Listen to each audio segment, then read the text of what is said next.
Hey you guys, I'm Gina and I'm one of the moms here at Not Your Pinterest Moms, and today we're going to be going over my February budget.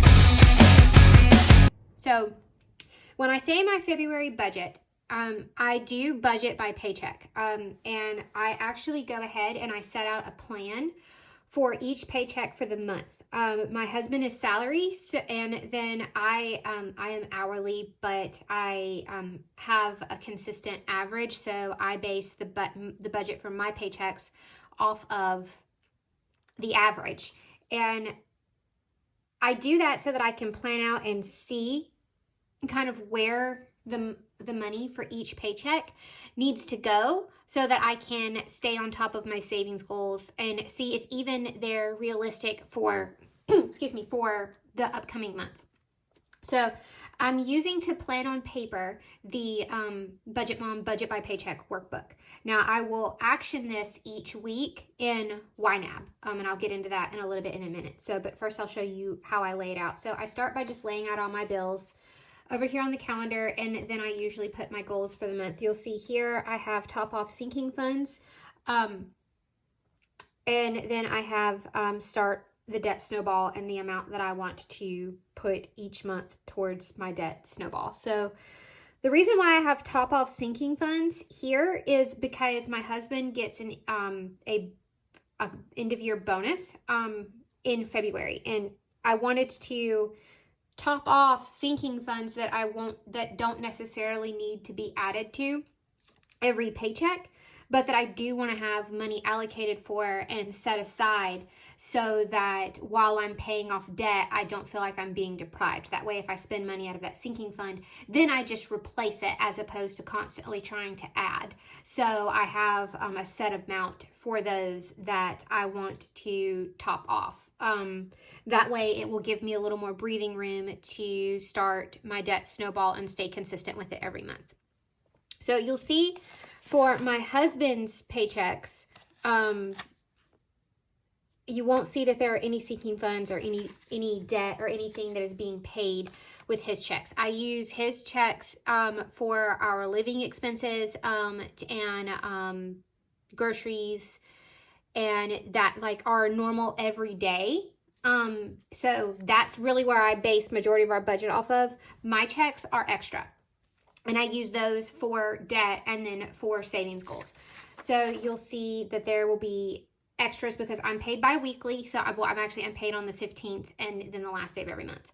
So sometimes there's a little bit of a stretch. So you won't see, and the only bills that come out of my paychecks are my car payment and my debt snowball, and everything else is going towards our savings goals.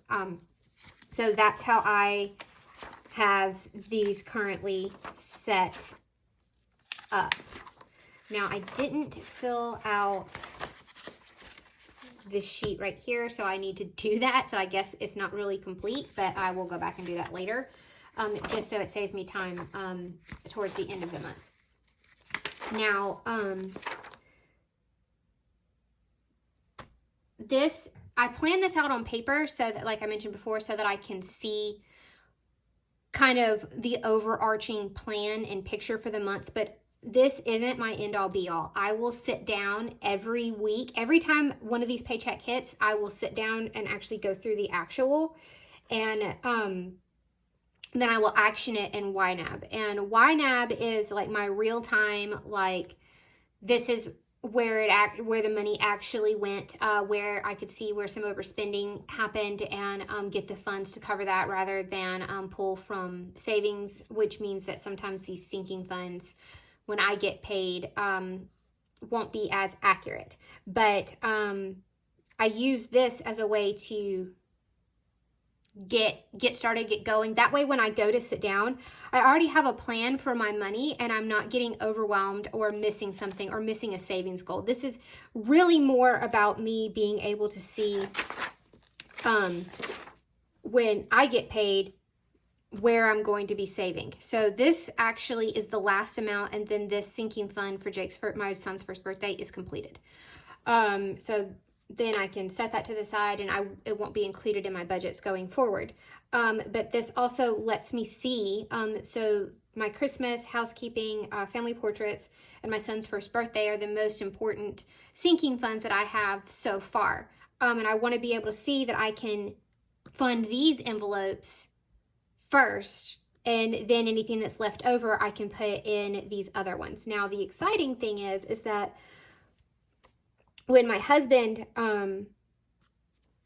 gets his bonus in, I won't have to worry about like a home or like some of the less important. I only have to focus on the important ones, and then the ones that are, I'm constantly adding to.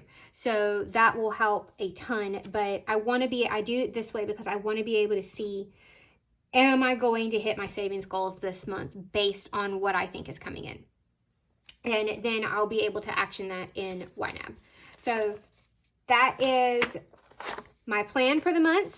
I plan to start really hitting my debt snowball hard. I plan on paying off my credit card by the end of the year. I transferred to a 0% interest credit card because last year I tried to leave the card alone and I paid way more than what the balance reflects because I was fighting interest.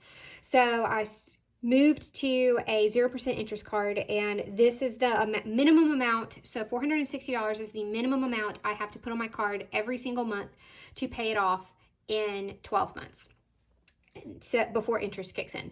So that is what we're doing. That's my challenge, and I'm really excited because if I can stay consistent with this amount, then I can roll it into my car, and hopefully we can be debt free by next year. So we will see how that goes. And February is a short month, and I feel like for some reason I felt like everything was kind of cramped, but we've been reducing our expenses. We've switched prepaid phone carriers, and we're going to see how that goes, but it's cut our bill in half.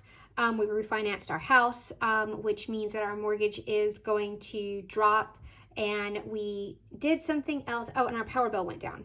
So we're on budget billing for that. So we are seeing our expenses continue to go down. So my goal is to knock out the rest of this debt, and then we can have a significant amount of money that will come back to the house every month.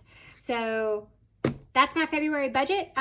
Let me know down in the comments below, how do you plan your budget? Do you go ahead and plan out each paycheck in detail like I have here, or do you just do an overarching with with categories at the beginning of the month? Let me know, and if you like this video, please give a thumbs up, comment, subscribe. Any engagement is really helpful for us because it makes the YouTube algorithm happy, and if we make the YouTube algorithm happy, then the YouTube algorithm will bless the rest of the world by pushing with our videos, by pushing them out into the recommended, which then means that's more people that we can help and more friends that we can make. So now, because I am really awkward at ending these videos, I never know how to do it, I'm just going to say bye. So, okay, bye guys. See you in the next one.